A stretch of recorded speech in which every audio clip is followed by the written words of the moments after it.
You are watching Gyandeep Channel, a torch of knowledge burning bright. Gyandeep channel देख रहे सभी दर्शकों को हमारी तरफ से प्यार भरी नमस्कार।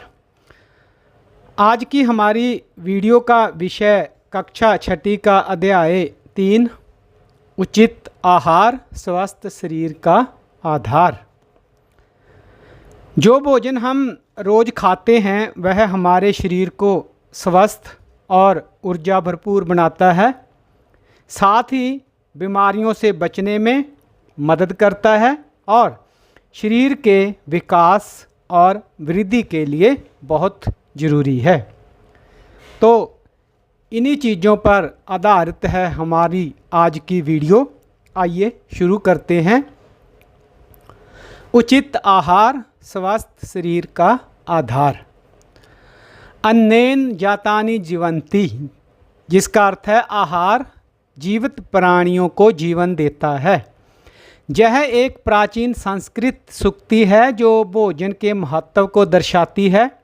हमारा शरीर भोजन से ऊर्जा प्राप्त करता है जो हमें दैनिक कार्यों को करने में सक्षम बनाती है। जिस प्रकार एक वाहन को चलने के लिए ईंधन की आवश्यकता होती है, उसी प्रकार हमारे शरीर को भी सही तरीके से कार्य करने के लिए संतुलित आहार की आवश्यकता होती है।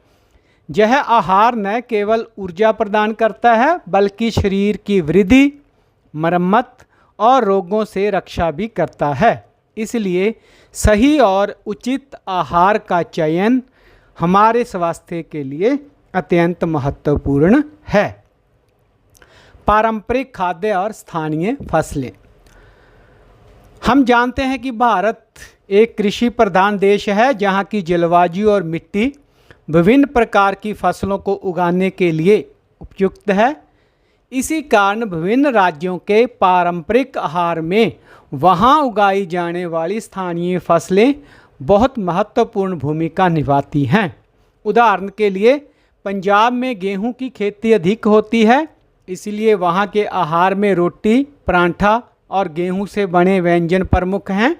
वहीं दक्षिण भारत में चावल प्रमुख फसल है, इसलिए वहाँ के भोजन में इडली, डोसा और चावल का उपयोग ज़्यादा होता है। यह दर्शाता है कि किसी भी क्षेत्र की खाद्य संस्कृति सीधे तौर पर वहाँ की कृषि से जुड़ी हुई है और यह संबंध पीढ़ी दर पीढ़ी चला आ रहा है। भोजन पकाने की पद्धतियाँ पारंपरिक से आधुनिक तक। समय के साथ भोजन पकाने की विधियों में भी बहुत बदलाव आया है। पहले लोग खाना पकाने के लिए पारंपरिक चूल्हों का प्रयोग करते थे, इस्तेमाल करते थे, जिससे भोजन पकने में अधिक समय लगता था। इसके अलावा मसालों को पीसने के लिए सिलबट्टे का उपयोग होता था। आज गैस चूल्हे, माइक्रोवेव और इलेक्ट्रिक ग्राइंडर जैसे आधुनिक उपकरणों ने खाना बनाने की प्रक्रिया को तेज और सरल बना दिया है। ये बदलाव मुख्य रूप से तकनीकी विकास, बेहतर परिवहन और संचार के कारण हुए हैं, जिन्होंने हमें विभिन्न प्रकार के खाद्य पदार्थों तक पहुंच प्रदान की है और हमारी पाक कला को भी प्रभावित किया है। भोजन के घटक यानी कि इसमें जो पोषक तत्व शामिल होते हैं क्या हैं? हमारे भोजन में कई पोषक तत्व होते हैं जो शरीर के लिए बहुत आवश्यक होते हैं। इसमें कार्बोहाइड्रेट्स, प्रोटीन, वसा, विटामिन, खनिज, आहारीय रेशे जिसे फाइबर भी कहते हैं और जल शामिल है। कार्बोहाइड्रेट्स और वसा को ऊर्जा प्रदायी भोजन कहा जाता है क्योंकि ये शरीर को ऊर्जा देते हैं। प्रोटीन शरीर वर्धक भोजन है जो मांसपेशियों की वृद्धि और मरम्मत में सहायता करता है। विटामिन और खनिज हमें बीमारियों से बचाते हैं, इसीलिए इन्हें सुरक्षात्मक पोषक तत्व भी कहते हैं। सही अनुपात में इन सभी पोषक तत्वों का सेवन करना एक स्वस्थ जीवन के लिए अनिवार्य है। संतुलित आहार और जंक फूड। एक संतुलित आहार वह है जिसमें हमारे शरीर की आवश्यकता अनुसार सभी पोषक तत्व, आहारीय रेशे और जल सही मात्रा में मौजूद होते हैं। यह हमारी आयु, लिंग, शारीरिक गतिविधि और स्वास्थ्य स्थिति पर भी निर्भर करता है। इसके विपरीत जंक फूड जैसे कि आलू के चिप्स, टॉफ़ी, कार्बोनेटेड पेय पदार्थ उच्च मात्रा में शर्करा और वसा भरपूर होते हैं, लेकिन प्रोटीन, विटामिन और खनिजों की मात्रा इनमें बहुत कम होती है। जंक फूड का अधिक सेवन मोटापा और अन्य स्वास्थ्य संबंधी समस्याओं का कारण बन सकता है।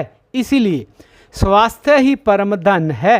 इस बात को याद करते हुए हमें जंक फूड से बचना चाहिए और संतुलित आहार को प्राथमिकता देनी चाहिए। मोटा अनाज एक पौष्टिक विकल्प। ज्वार, बाजरा, रागी, सांवा जैसे अनाज, जिन्हें मिलेट्स या पोषक अनाज भी कहते हैं, भारत के पारंपरिक आहार का एक महत्वपूर्ण हिस्सा रहे हैं। ये अनाज विटामिन, आयरन, कैल्शियम और आहारीय रेशों के अच्छे स्रोत हैं और हमारे शरीर के लिए बहुत फ़ायदेमंद हैं। ये विभिन्न जलवायु परिस्थितियों में आसानी से उगाए जा सकते हैं और इनके स्वास्थ्य लाभों के कारण ये फिर से लोकप्रिय भी हो रहे हैं। इन्हें अपने दैनिक आहार में शामिल करना हमारे स्वास्थ्य के लिए एक उत्कृष्ट कदम है। खाद्य मील और स्थानीय भोजन।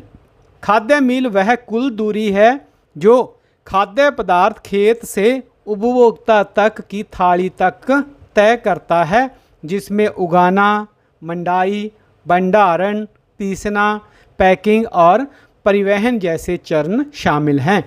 स्थानीय भोजन का सेवन करने से खाद्य मील को कम किया जा सकता है, क्योंकि यह कम दूरी तय करता है। इससे परिवहन लागत और प्रदूषण में कमी आती है। साथ ही यह स्थानीय किसानों को सहायता प्रदान करता है और भोजन को ताज़ा एवं पौष्टिक भी रखता है। पाठ में जोर दिया गया कि हमें उतना ही भोजन लेना चाहिए जितना हम खा सकें, ताकि बर्बादी कम हो और किसानों के श्रम का सम्मान भी हो। स्थानीय उत्पादों का समर्थन न केवल स्वास्थ्य के लिए लाभकारी है, बल्कि पर्यावरण और ग्रह के लिए भी बेहतर है। इस पाठ में आए वैज्ञानिक और उनका परिचय इस प्रकार से है। कोल्लुथुर गोपालन, इनका जन्म 1918 में और मृत्यु 2019 में हुई। यह भारत के पोषण अनुसंधान की शुरुआत करने वाले वैज्ञानिक थे। उन्होंने 500 से अधिक भारतीय खाद्य पदार्थों का उनके पोषण मूल्यों के आधार पर विश्लेषण किया और भारतीय संदर्भ में एक उपयुक्त आहार की संतुति की। उन्होंने भारतीय आबादी की पोषण स्थिति पर किए गए सर्वेक्षण का नेतृत्व किया, जिसमें प्रोटीन, ऊर्जा और अन्य खाद्य घटकों में व्यापक स्तर पर कमियों की पहचान की गई। इसके परिणाम स्वरूप 2002 में मिड डे मील यानी कि मध्याह्न भोजन योजना लागू की गई, जिसे आजकल प्रधानमंत्री पोषण शक्ति निर्माण योजना के नाम से जाना जाता है। इस योजना का उद्देश्य भारत के सरकारी और सरकारी सहायता प्राप्त स्कूलों में संतुलित आहार उपलब्ध करवाना है। इस योजना ने देश भर में करोड़ों बच्चों के स्वास्थ्य और पोषण को बेहतर बनाने में बहुत महत्वपूर्ण भूमिका निभाई है। और भी जानें। पैकेट बंद खाद्य पदार्थों के पैकेट पर पोषक तत्वों के बारे में जानकारी होनी चाहिए। जानकारी में प्रत्येक पोषक तत्व की मात्रा सूचीबद्ध होनी चाहिए। कभी कभी फोर्टिफिकेशन के दौरान आहार की पोषण गुणवत्ता को बेहतर बनाने के लिए उसमें अधिक पोषक तत्व भी मिलाए जाते हैं। आयोडीन युक्त नमक और शिशु आहार फोर्टिफाइड खाद्य पदार्थों के उदाहरण है। भारतीय खाद्य सुरक्षा एवं मानक प्राधिकरण यानी कि FSSAI एक ऐसी सरकारी संस्था है जो भारत में खाद्य गुणवत्ता को नियंत्रित करती है। इस पाठ का सारांश इस प्रकार से है। संपूर्ण भारत में लोग विविध प्रकार का आहार लेते हैं जिसमें विभिन्न खाद्य घटक उपस्थित होते हैं।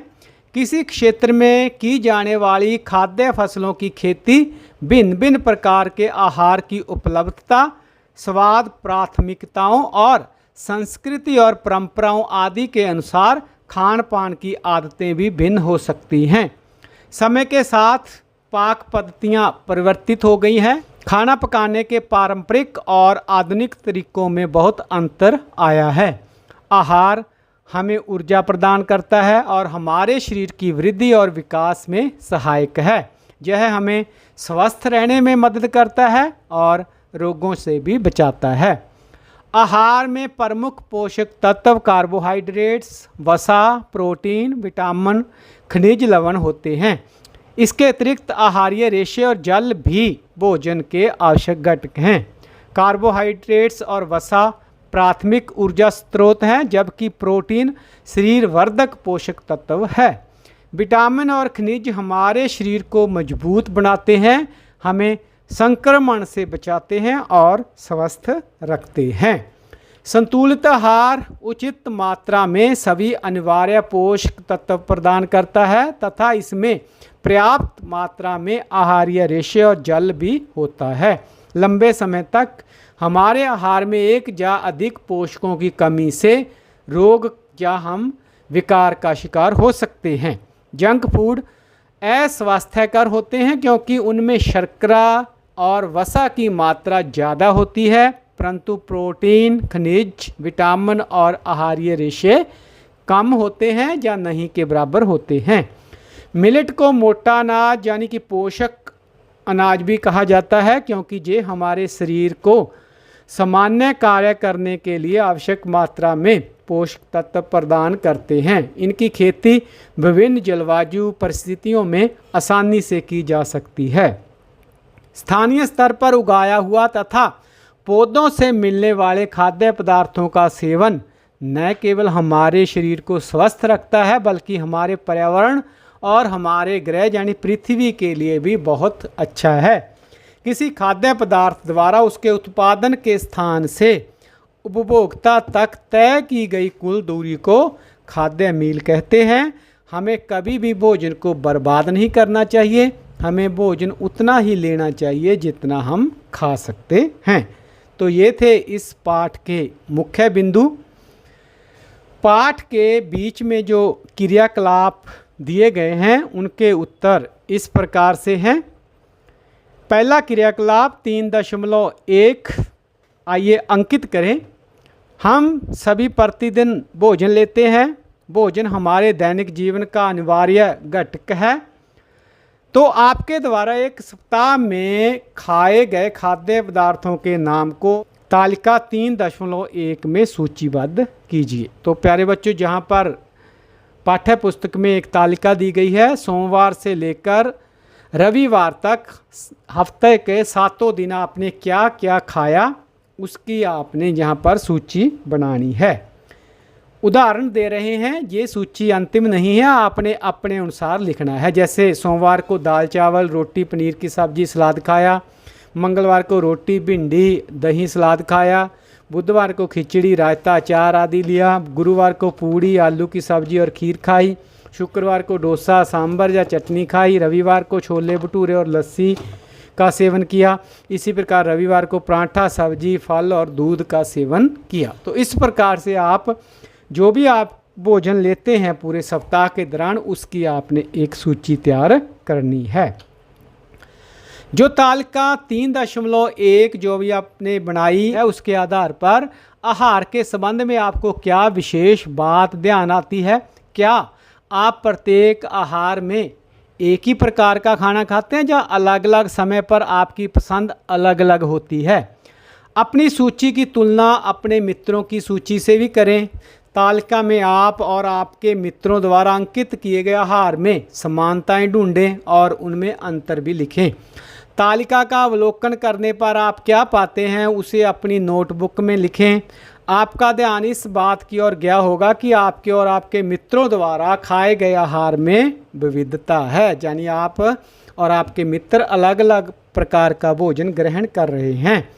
क्या आपको लगता है कि हमारे देश के सभी राज्यों के आहार में ऐसी विविधता पाई जाती है? तो प्यारे बच्चों, जो तालिका आपने बनाई है उसके आधार पर ही आपने उत्तर देना है। आप लिख सकते हैं इस प्रकार का उत्तर कि मेरी तालिका देखकर मुझे पता चला कि मैं हर दिन एक ही तरह का खाना नहीं खाता।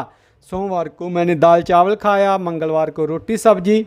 इसका मतलब मुझे अलग अलग तरह का खाना पसंद है और मैं अलग अलग समय पर अलग अलग चीज़ें खाता हूँ। जब मैंने अपनी लिस्ट की तुलना अपने दोस्त से की तो मुझे बहुत मज़ा आया। हम दोनों की लिस्ट में कुछ समानताएं भी थी और कुछ अंतर भी थी।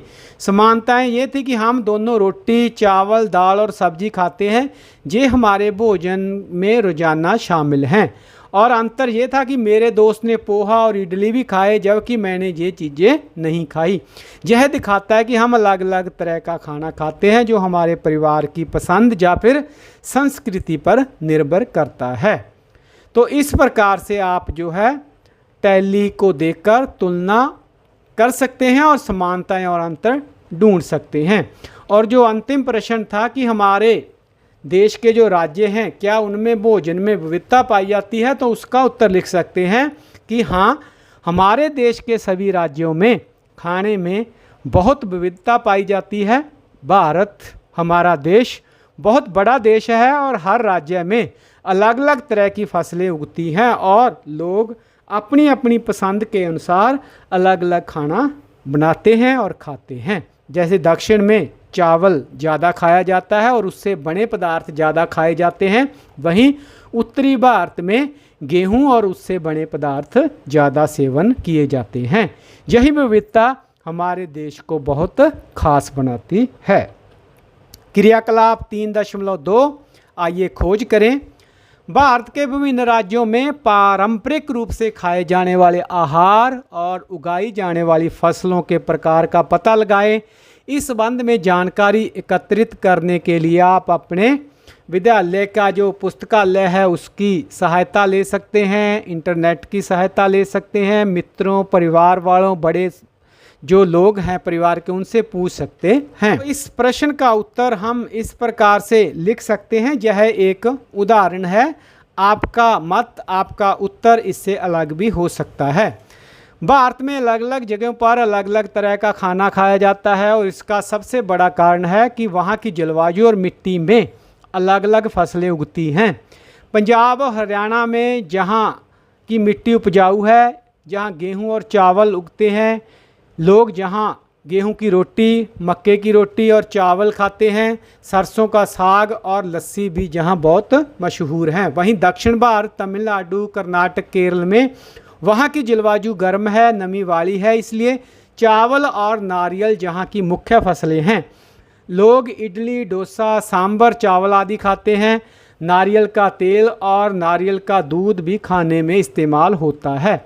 महाराष्ट्र और गुजरात में इनमें खेती होती है और महाराष्ट्र में बाजरा और ज्वार जैसी फसलें उगती हैं। इनसे भाकरी यानी कि रोटी बनती है। गुजरात में भी कई तरह के अनाज और दालें उगती है और वहाँ के जो मुख्य व्यंजन हैं उनमें ढोकला, थेपला और खिचड़ी जैसे पकवान बनते हैं। वहीं पूर्वोत्तर भारत है जिसमें असम, मेघालय, त्रिपुरा जैसे राज्य हैं।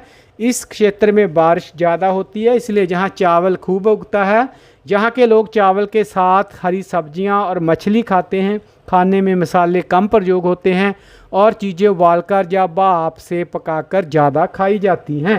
तो इस प्रकार हमारे देश के हर हिस्से में खाने की अपनी एक ख़ास पहचान है जो वहाँ की ज़मीन और मौसम से जुड़ी हुई है। तो इसके बाद इसी कार्यकलाप से संबंधित प्रश्न है कि क्या हमें देश के विभिन्न भागों में खाए जाने वाले पारंपरिक और आहार में विविधता दिखाई देती है, ऐसा क्यों? तो जो तालिका अपने 3.2 थी उसके आधार पर विश्लेषण करना है। तो इसका उत्तर हम लिख सकते हैं कि भारत के अलग अलग राज्यों में पारंपरिक खान पान में बहुत विविधता दिखाई देती है। ऐसा इसलिए है क्योंकि हर राज्य की जलवायु और मिट्टी अलग है, जिससे वहाँ अलग अलग तरह की फसलें उगती हैं। लोग उन्हीं फसलों से अपना खाना बनाते हैं जो उनके क्षेत्र में आसानी से मिलती हैं।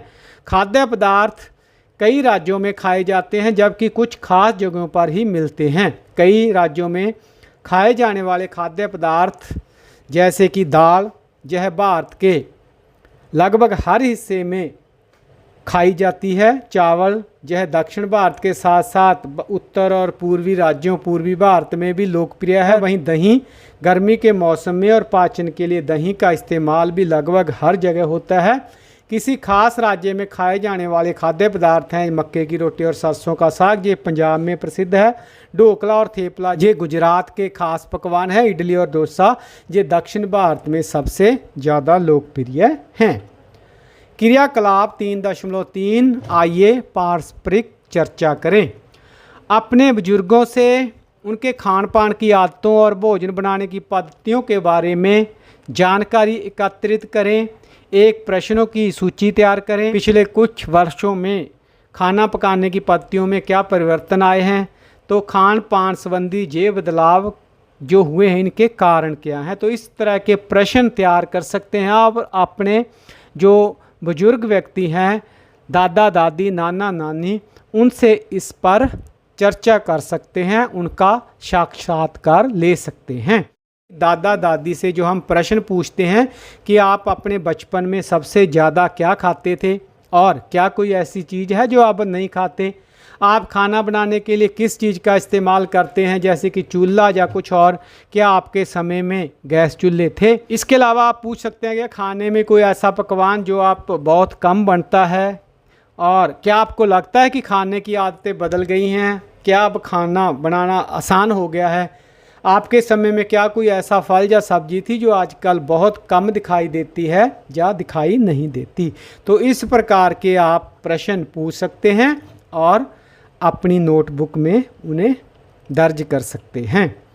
इसके बाद अध्ययन है। हम पुराने समय में लंबी यात्राओं के दौरान नाविक अक्सर मसूड़ों में रक्तस्राव और सूजन से पीड़ित हो जाते थे। 1746 की लंबी यात्रा के दौरान स्कॉटलैंड के जो डॉक्टर थे जेम्स लिंड, उन्होंने देखा कि जिन नाविकों ने नींबू और संतरों का सेवन किया वे इस रोग से मुक्त हो गए। मसूड़ों से रक्तस्राव और उसमें सूजन आना स्कर्वी रोग के लक्षण हैं। तो अध्ययन 1 को पढ़कर आप क्या निष्कर्ष निकालते हैं। स्कर्वी रोग कैसे ठीक हुआ। नींबू और संतरे स्कर्वी के उपचार में सहायक हैं। स्कर्वी रोग विटामिन सी की कमी के कारण होता है। विटामिन सी खट्टे फल जैसे नींबू, संतरे में बहुत ज़्यादा पाया जाता है, जो इस रोग को दूर करने में सहायता करता है। तो इस प्रकार से अध्ययन 1 से हम यह निष्कर्ष निकाल सकते हैं। अध्ययन 2, 1960 के दशक में भारतीय वैज्ञानिकों ने पाया कि हिमालय क्षेत्र और भारत के उत्तरी मैदानी इलाकों में मानव आबादी में गर्दन के अगले भाग में सूजन के लक्षण थे। भारत सरकार के मानदंडों के अनुसार सामान्य नमक में आयोडीन की पूर्ति करने का प्रयास किया गया, जिसे आयोडीन युक्त नमक भी कहा गया। आयोडीन युक्त नमक के सेवन से जो लक्षण थे गर्दन में सोजिश आने के, वो कम हो गए। ये लक्षण इस क्षेत्र की मृदा में आयोडीन की कमी के कारण थे, जिसके परिणाम स्वरूप स्थानीय भोजन और जल में आयोडीन की कमी हो गई। गर्दन के अगले भाग में सूजन घेंगा रोग का लक्षण है। तो इस अध्ययन पर आधारित जो प्रश्न है कि अध्ययन 2 से आपने क्या निष्कर्ष निकाला, तो इसका उत्तर लिख सकते हैं कि अध्ययन 2 से यह निष्कर्ष निकाला कि हिमालय क्षेत्र और भारत के उत्तरी मैदानी इलाकों में लोगों को घेंगा नामक रोग हुआ था। यह रोग उनकी गर्दन में सूजन के रूप में दिखाई देता था। इसका मुख्य कारण उनके स्थानीय भोजन और पानी में आयोडीन की कमी था, क्योंकि उस क्षेत्र की मिट्टी में आयोडीन की कमी थी। इस समस्या को हल करने के लिए भारत सरकार ने आयोडीन युक्त नमक का उपयोग करने को बढ़ावा दिया। जब लोगों ने यह नमक खाना शुरू किया तो घेंगा रोग के लक्षण कम हो गए। इसका मतलब कि हमारे शरीर को स्वस्थ रहने के लिए आयोडीन जैसे खनिजों की भी कम मात्रा में ही सही लेकिन आवश्यकता होती है। आयोडीन की कमी से होने वाले रोग को घेंगा कहते हैं। मंड की उपस्थिति। क्रियाकलाप 3.5, आइए जांच करें। कुछ मात्रा में खाद्य पदार्थ जैसे आलू का टुकड़ा, खीरा, रोटी या ब्रेड, उबले हुए चावल, उबले चने, कुटी हुई मूंगफली, तेल, मक्खन और कुटा हुआ नारियल ये लें। आप परीक्षण के लिए खाद्य पदार्थ भी ले सकते हैं। तो प्रत्येक पदार्थ के छोटे टुकड़े अलग अलग प्लेट में रखें। ड्रॉपर की सहायता से किसी एक खाद्य पदार्थ पर तनु आयोडीन विलयन की 2-3 बूंदें डालें। देखें कि क्या खाद्य पदार्थ के रंग में कोई परिवर्तन आया है, क्या यह नीला काला हो गया है। अपने अवलोकन को तालिका 3.3 में अंकित करें। नीला काला रंग मंड यानी कि स्टार्च की उपस्थिति को दर्शाता है। तो यह प्रयोग आप अपने अध्यापक के साथ विज्ञान की जो प्रयोगशाला है आप वहाँ भी कर सकते हैं। वसा के लिए परीक्षण क्रियाकलाप 3.6। क्रियाकलाप 3.5 में मंड की उपस्थिति का पता लगाने के लिए जिन खाद्य पदार्थों को परीक्षण किया था उन्हीं की मात्रा दोबारा ले लें। खाद्य पदार्थ पर कागज लपेटें और उसे दबाएं। ध्यान रखें कागज फटना नहीं चाहिए। यदि खाद्य पदार्थ में कुछ पानी है तो कागज को सूखने दें। तो इसके बाद देखेंगे क्या कागज पर किसी प्रकार का तैलीय धब्बा बन जाता है। आपके अनुसार इस तैलीय धब्बे के आने का कारण क्या है। यदि खाद्य पदार्थ में तेल या मक्खन है तो यह कागज पर एक तैलीय धब्बा छोड़ देगा। अब कागज को प्रकाश के सामने लाइए। क्या आपको इस धब्बे से होकर आने वाला प्रकाश धुंधला दिखाई देता है? अगर हाँ तो कागज पर तैलीय धब्बा खाद्य पदार्थ में वसा की उपस्थिति को दर्शाता है। तो यह कागज को हल्का पारदर्शी भी बना देता है। खाद्य पदार्थों में पोषक तत्वों की उपस्थिति, तो जो अभी हमने पीछे परीक्षण किया था आलू, खीरा, उबले चावल, चने, मूंगफली, रोटी, ब्रेड, मक्खन, नारियल आदि लेकर उसके आधार पर हम उन पदार्थों में पोषक तत्वों की उपस्थिति को एक तालिका में लिख सकते हैं। जरूरी नहीं है यही पदार्थ आपने लेने हैं। आपको जो पदार्थ आसानी से उपलब्ध हों उन पर आप ये परीक्षण कर सकते हैं। क्रियाकलाप 3.9 आइए तुलना करें। नीचे आलू के चिप्स एक तरफ और दूसरे तरफ भुने हुए चने के पैकेट है और उनके पैकेटों के ऊपर पोषण संबंधी जानकारी लिखी गई है। जैसे हमने पाठ के दौरान भी देखा था कि यह जरूरी होता है कि उसमें उपस्थित जो पोषण संबंधी जानकारी है वह उपलब्ध होनी चाहिए। तो आलू के चिप्स पे ऊर्जा 536 किलो कैलोरी लिखा गया है, वसा 35 ग्राम, कार्बोहाइड्रेट 53 ग्राम, प्रोटीन 7 ग्राम और आहारी रेशे 4.8 ग्राम। इसी प्रकार भुने हुए चने के ऊपर जो जानकारी लिखी गई है प्रति 100 ग्राम के हिसाब से ऊर्जा 355 किलो कैलोरी, वसा 6.26 ग्राम, कार्बोहाइड्रेट्स 58.58 ग्राम, प्रोटीन 18.64 ग्राम और आहारीय रेशे 16.8 ग्राम। तो इसी पर आधारित जो है प्रश्न है कि यदि हम पैकेट पर दी गई पोषण संबंधी जानकारी को देखें तो भुने हुए जो चने हैं वो आलू के चिप्स से ज़्यादा बेहतर हैं। कारण है कि भुने हुए चनों में प्रोटीन जो है वो 18.64 होता है जबकि आलू के चिप्स में सिर्फ 7 ग्राम। प्रोटीन हमारे शरीर की वृद्धि और मरम्मत के लिए ज़रूरी है। उसके बाद फैट यानी वसा, भुने हुए चना में वसा कम है 6 ग्राम के लगभग जबकि आलू के चिप्स में जो है 35 ग्राम है। ज़्यादा वसा खाने से मोटापा रोग होता है। आहारीय रेशे से फाइबर भुने हुए चने में 16-17 ग्राम आहारीय रेशे हैं जो आलू के चिप्स में 5 ग्राम से ज़्यादा हैं। रेशे पाचन को बेहतर बनाते हैं और पेट को देर तक भरा रखते हैं।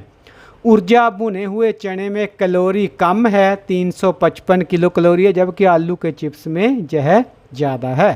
इन सभी बातों से हम अनुमान लगा सकते हैं, निष्कर्ष निकाल सकते हैं कि भुने हुए चने एक संतुलित और स्वस्थ आहार का हिस्सा हैं जबकि आलू के चिप्स जंक फूड की श्रेणी में आते हैं और इनका ज़्यादा सेवन स्वास्थ्य के लिए हानिकारक है। पाठ के अंत में दिए गए कुछ प्रश्न और उनके उत्तर इस प्रकार से हैं। निम्नलिखित में से असंगत को चुनें और कारण भी बताएं कि आपने उसे क्यों चुना। जैसे ज्वार, बाजरा, रागी और चना, और दूसरा इसमें राजमा, मूंग, सोयाबीन और चावल। तो जो पहला है ऑप्शन, उसमें चना जो है वो असंगत है। कारण है ज्वार, बाजरा और रागी सभी मिलेट यानी मोटा अनाज हैं जो कि अनाज के समूह में आते हैं, जबकि चना एक दाल है जो फलियों के समूह में आता है।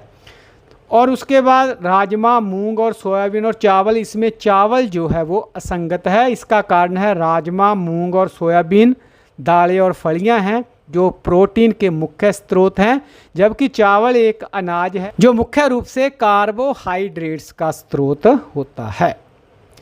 प्रश्न 2, भारत में पारंपरिक और आधुनिक पाक पद्धतियों की तुलना करते हुए चर्चा करें।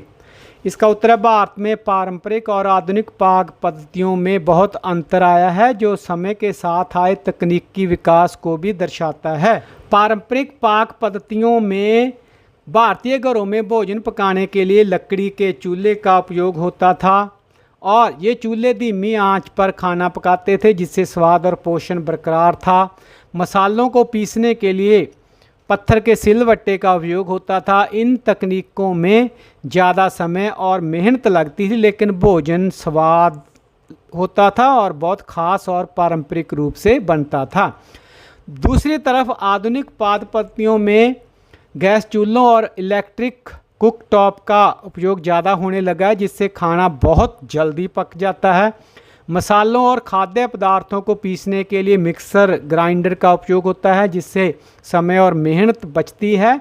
इसके अलावा माइक्रोवेव ओवन, इंडक्शन चूल्हे हैं जो उनमें भी खाना बनाने की प्रक्रिया को आसान बना दिया है और तेज़ कर दिया है। ये आधुनिक तरीके जीवन शैली में बदलाव और तकनीकी प्रगति का परिणाम है जिससे खाना पकाने की प्रक्रिया तेज, आधुनिक और सुविधाजनक हो गई है।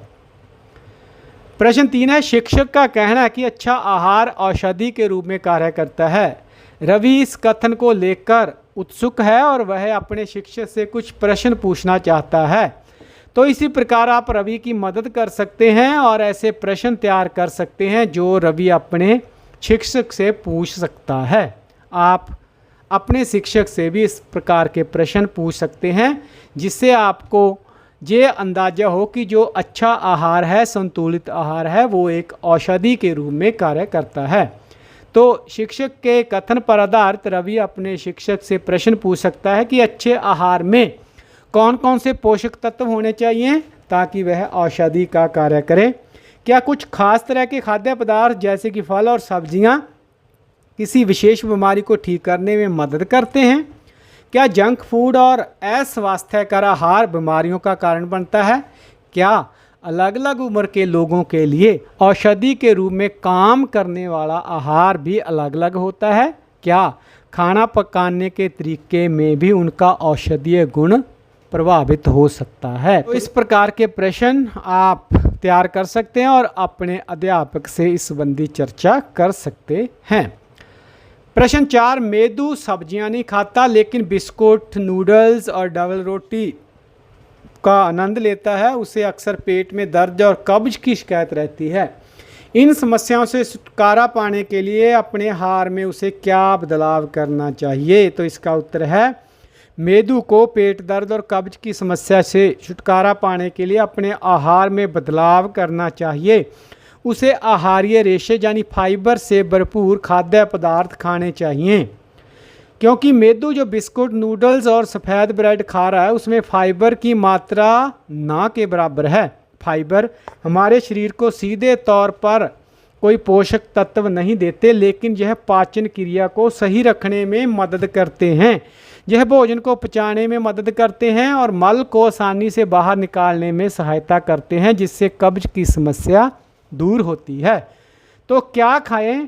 मेदू को अपने आहार में सब्जियां, फल, साबुत अनाज, दालें, सलाद आदि खाना चाहिए। सब्जियों में हरी पत्तेदार सब्जियां और अन्य सब्जियां गाजर, मटर, बीन्स, फलों में अमरूद, सेब, केला, संतरे और साबुत अनाज में भूरी रोटी यानी कि ब्राउन ब्रेड, मैदे का उपयोग नहीं करना है। दलिया, मिलेट, मोटे अनाज, ये सभी खाद्य पदार्थ जो हैं वो फाइबर से भरपूर होते हैं, तो इनका सेवन उसे ज़्यादा करना चाहिए। इससे उसे स्वस्थ रहने में मदद मिलेगी। तो ये फाइबर के कुछ उदाहरण हैं जिनका जो हम प्रयोग करके जो है बीमारियों से बच सकते हैं। प्रश्न 6, रेशमा को कम रोशनी में देखने में कठिनाई हो रही थी। डॉक्टर ने उसकी दृष्टि का परीक्षण किया और एक विशेष विटामिन पूर्वक सप्लीमेंट लेने की सलाह दी। उन्होंने रेशमा को आहार में कुछ खाद्य पदार्थों को सम्मिलित करने की भी सलाह दी। तो वह किस रोग से पीड़ित है, उसे आहार में किस खाद्य घटक की कमी है, कुछ खाद्य पदार्थों का जिनमें आप 4 का सुझाव दे सकते हैं, इस समस्या को दूर करने के लिए उसे आहार में सम्मिलित करना चाहिए। इस प्रश्न का उत्तर इस प्रकार से है, रेशमा रतौंधी नामक रोग से पीड़ित है। यह रोग रात में या कम रोशनी में देखने में कठिनाई पैदा करता है। दूसरे प्रश्न का कि उसे आहार में विटामिन ए की कमी है। विटामिन ए हमारी आंखों को स्वस्थ रखने में बहुत ज़रूरी है। अगले प्रश्न का उत्तर है, इस समस्या को दूर करने के लिए रेशमा को अपने आहार में जो खाद्य पदार्थ अधिक शामिल करने चाहिए उनमें गाजर, दूध, आम और पपीता हैं। गाजर में विटामिन ए होता है, दूध में भी विटामिन ए अच्छी मात्रा में उपलब्ध है, आम स्वादिष्ट फल है लेकिन इसमें विटामिन ए प्रचुर मात्रा में होता है, और इसके अलावा पपीता भी विटामिन ए का स्रोत है। तो इन फलों को, दूध को शामिल करके उसे अपने रोग से छुटकारा पाने में मदद मिलेगी। प्रश्न 7, आपको निम्नलिखित खाद्य पदार्थ उपलब्ध कराए गए हैं। डिब्बा बंद फलों का रस, ताज़े फलों का रस, ताज़े फल। पोषण की दृष्टि से आप किसे लेना पसंद करेंगे और क्यों? तो अनुमान लगाएं बच्चों और इसका उत्तर लिखने का कोशिश करें। अपने उत्तर को आप हमारे उत्तर से मिला भी सकते हैं। इसका उत्तर है कि डिब्बा बंद फलों के रस, ताज़े फलों के रस और ताज़े फल में से मैं ताज़े फल खाऊंगा। ताज़े फल क्यों खाऊंगा? ताज़े फल सबसे अच्छे होते हैं, उनमें कोई भी चीज़ मिलाई नहीं जाती, ये बिल्कुल प्राकृतिक होते हैं। डिब्बा बंद रस में अक्सर शक्कर, चीनी और कुछ ऐसी चीज़ें मिलाई जाती हैं जो हमारे लिए अच्छी नहीं होती। ताज़े फलों के रस में भी कभी कभी शक्कर डाली जाती है और उनमें फाइबर यानी कि रेशा नहीं होता जो कि फल खाने से हमें मिलता है। इसीलिए स्वस्थ रहने का विकल्प ताज़ा फल हैं। वे हमें भरपूर विटामिन, खनिज पदार्थ और फाइबर देते हैं जो हमारे शरीर के लिए बहुत ज़रूरी है। प्रश्न 8, गौरव के पैर की हड्डी टूट गई। उसके डॉक्टर ने हड्डियों को सीधा किया, प्लास्टर लगाया। डॉक्टर ने उसे कैल्शियम की गोली दी। जब दूसरी बार दिखाने गया तो डॉक्टर ने उसे कैल्शियम की गोली के साथ विटामिन डी युक्त सिरप पीने के लिए भी कहा। चित्र 3.5 जो आपकी पाठ्य पुस्तक में दिया गया उसका संदर्भ दें और प्रश्नों के उत्तर लिखें। तो इसका उत्तर है बच्चों कि जब गौरव की हड्डी टूटी तो डॉक्टर ने उसे कैल्शियम की गोली दी। ऐसा इसलिए क्योंकि कैल्शियम हमारी हड्डियों को मजबूत बनाता है, लेकिन हमारे शरीर को कैल्शियम को ठीक से इस्तेमाल करने के लिए विटामिन डी की ज़रूरत होती है। विटामिन डी कैल्शियम को हमारी हड्डियों तक पहुंचाने में मदद करता है। तो डॉक्टर ने जब देखा कि सिर्फ कैल्शियम से काम नहीं चल रहा तो उन्होंने विटामिन डी का सिरप भी दिया। इससे कैल्शियम शरीर में ठीक से काम कर पाएगा और गौरव की हड्डी जल्द जुड़ जाएगी। विटामिन डी हमें सूरज की रोशनी से भी मिलता है। इसके बाद है प्रश्न कि डॉक्टर ने गौरव को कैल्शियम की गोली क्यों दी। दूसरी बार देखने पर डॉक्टर ने उसे कैल्शियम की गोली के साथ विटामिन डी सिरप क्यों दिया, और चिकित्सक द्वारा दी जाने वाली दवाओं के चयन के बारे में आपके मन में क्या प्रश्न उठता है। तो इन तीनों प्रश्नों के उत्तर हैं कि कैल्शियम की गोली क्यों दी गई, क्योंकि कैल्शियम हड्डियों को मजबूत करता है और हड्डी जोड़ने में भी ज़रूरी है। विटामिन डी सिरप क्यों दिया, उसे इसलिए विटामिन डी सिरप दिया क्योंकि विटामिन डी कैल्शियम को हमारी हड्डियों तक पहुंचाने में मदद करता है। बिना विटामिन डी के कैल्शियम शरीर में ठीक से काम नहीं करता। और आपके मन में कोई प्रश्न उठता है, उसका उत्तर आपने यहाँ लिखना है। आप इस प्रकार से लिख सकते हैं कि डॉक्टर ने पहले दिन ही विटामिन डी क्यों नहीं दिया? अगर दोनों एक साथ लेते तो हड्डी और भी जल्दी ठीक हो सकती थी। तो इस प्रकार का एक व्यवहारिक सा प्रश्न आपके मन में उठ सकता है। प्रश्न 9, चीनी कार्बोहाइड्रेट्स का उदाहरण है। चीनी का परीक्षण जब आयोडीन विलयन से किया जाता है लेकिन इसका रंग काला नीला नहीं होता, इसका कारण क्या हो सकता है? तो इसका उत्तर है बच्चों, चीनी और आयोडीन परीक्षण चीनी कार्बोहाइड्रेट्स का एक उदाहरण है, लेकिन जब इसका परीक्षण आयोडीन से करते हैं तो इसका रंग नीला काला नहीं होता। इसका कारण है कि आयोडीन का परीक्षण केवल स्टार्च यानी मंड की उपस्थिति के लिए किया जाता है, न कि कार्बोहाइड्रेट के परीक्षण के लिए। मंड एक खास तरह का कार्बोहाइड्रेट्स है जो आयोडीन के साथ मिलकर नीला काला रंग पैदा करता है। चीनी मंड नहीं है, इसका रंग नहीं बदलता। प्रश्न 10, आप रमन के कथन के बारे में क्या सोचते हैं? उसने कहा कि सभी मंड यानी स्टार्च कार्बोहाइड्रेट्स हैं, लेकिन सभी कार्बोहाइड्रेट्स मंड नहीं हैं। अपने उत्तर की जांच के लिए क्रियाकलाप की योजना का वर्णन भी आप कर सकते हैं। इसका उत्तर है कि रमन का कथन सही है। सभी मंड कार्बोहाइड्रेट्स हैं, लेकिन सभी कार्बोहाइड्रेट्स मंड नहीं, क्योंकि कार्बोहाइड्रेट्स कई तरह के होते हैं, जैसे मंड, चीनी और रेशे।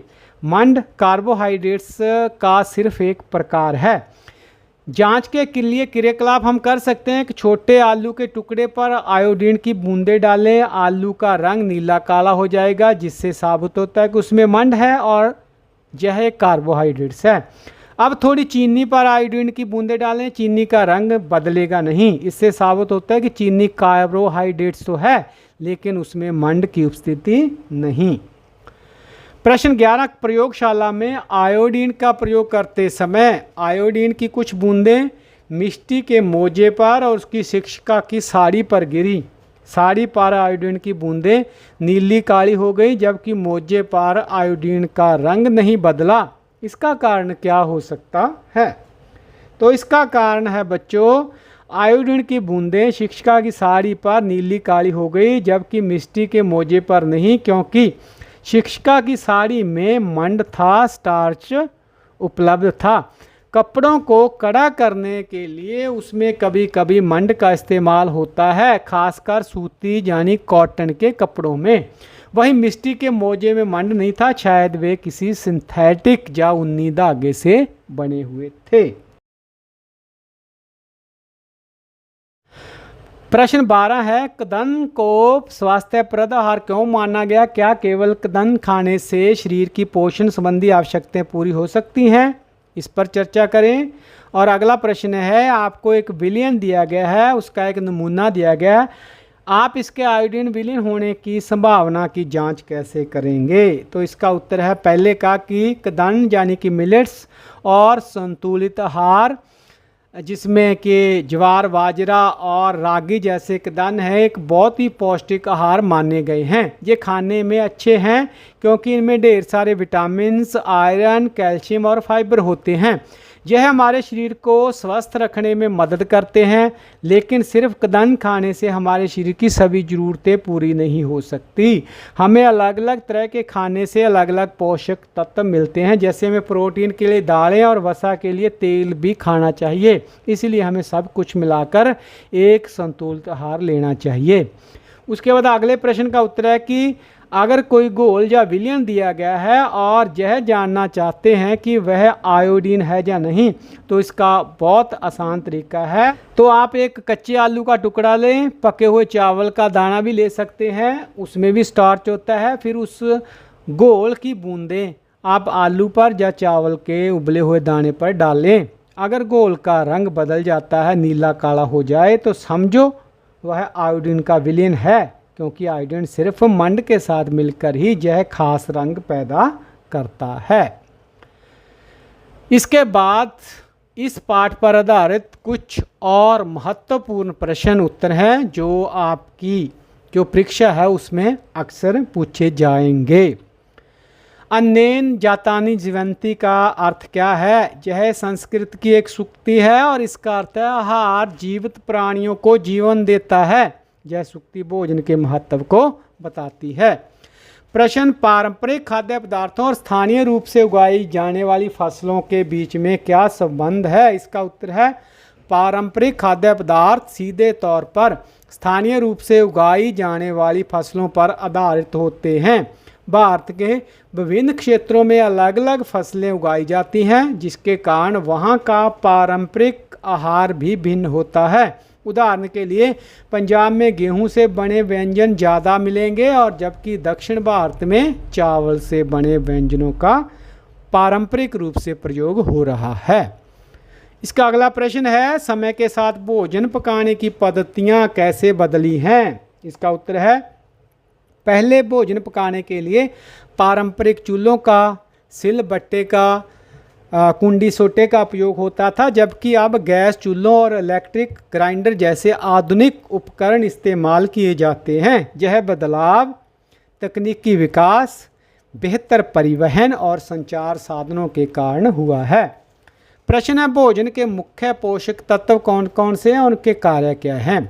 तो इसका उत्तर है कि भोजन के जो मुख्य पोषक तत्व हैं उनमें कार्बोहाइड्रेट्स, प्रोटीन, वसा, विटामिन, खनिज, आहारीय रेशे और जल शामिल हैं। कार्बोहाइड्रेट्स और वसा ऊर्जा प्रदान करते हैं। प्रोटीन शरीर की वृद्धि और मरम्मत में सहायता करता है। विटामिन और खनिज लवण शरीर को रोगों से बचाते हैं। आहारीय रेशे पाचन क्रिया में सहायता करते हैं। जल पोषक तत्वों को अवशोषित करने और अपशिष्ट पदार्थों को बाहर निकालने में मदद करता है।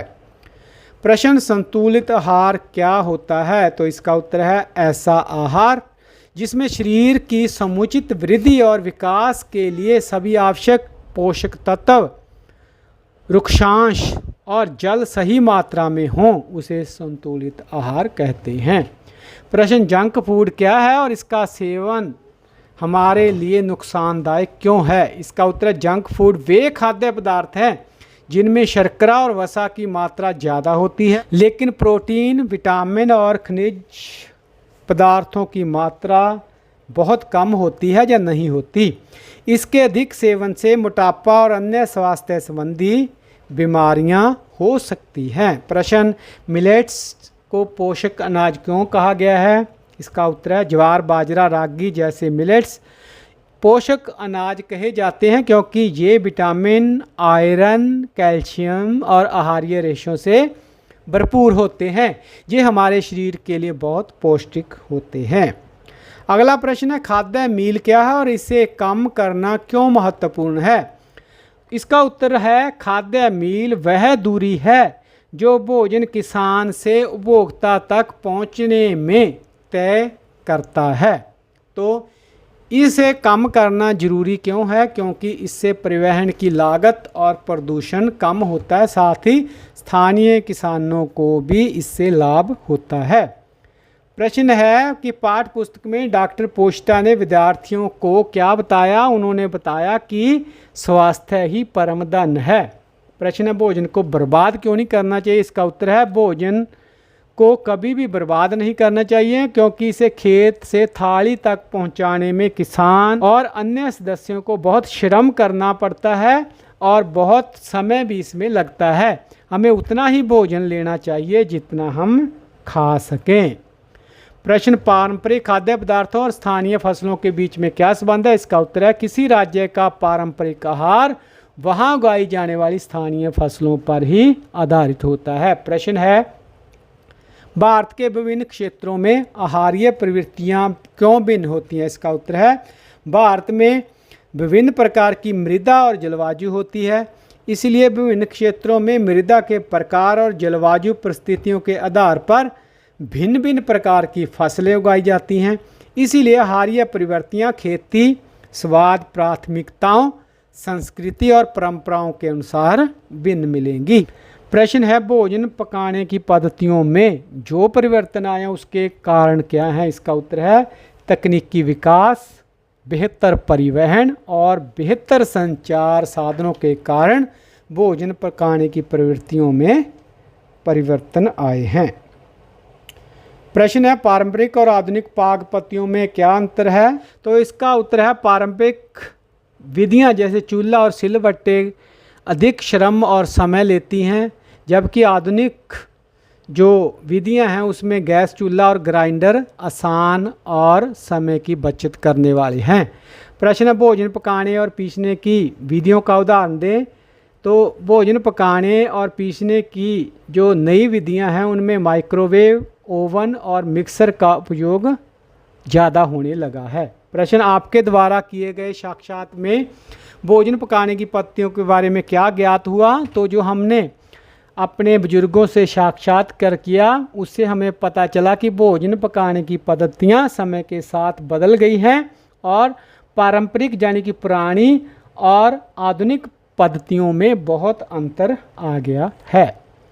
प्रश्न है कार्बोहाइड्रेट्स क्या हैं और उनके स्रोत क्या हैं? इसका उत्तर है कार्बोहाइड्रेट ऊर्जा के प्राथमिक स्रोत हैं।